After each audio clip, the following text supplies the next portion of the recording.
Here's a question to consider, and I encourage you to pause and think about this for a moment. Do you know how much of your actual portfolio is accessible in the event of emergency? Let's think about this with a hypothetical scenario.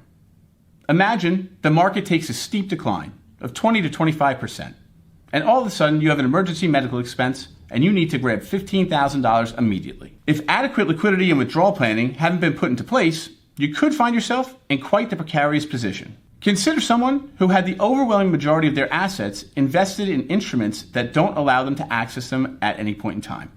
Something like some real estate partnerships or even other long-dated instruments. When that surprise expense arises, you could end up facing steep penalties or market losses. So here's how I like to think about this educational framework as far as layers or tiers and timing of the portfolio. Layer 1 of the portfolio, which is there to access at any point in time where you can take in the case of an emergency. This is for shorter dated instruments or fully liquid securities. Depending on one's risk tolerance, time horizon, and overall well-being, these actual investments could vary from person to person.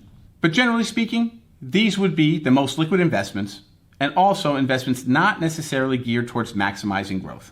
Layer 2 of the portfolio is where the longer dated instruments could come into play, or those more growth-oriented companies. And this concept in theory works out as far as we see things, because over time, if you do experience growth in layer 2, you could end up rebalancing to replenish layer 1. Now I want you to pause again and consider this. Aside from your immediate liquidity, have you ever taken the time to think about your needs over an extended time horizon? And once you have a good understanding of what remains liquid and accessible, the next step in the approach is having an understanding of how to measure if your plan is actually working for you. How do you know if you're on track?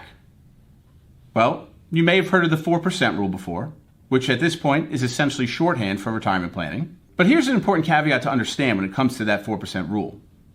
It doesn't take into account a myriad of variables.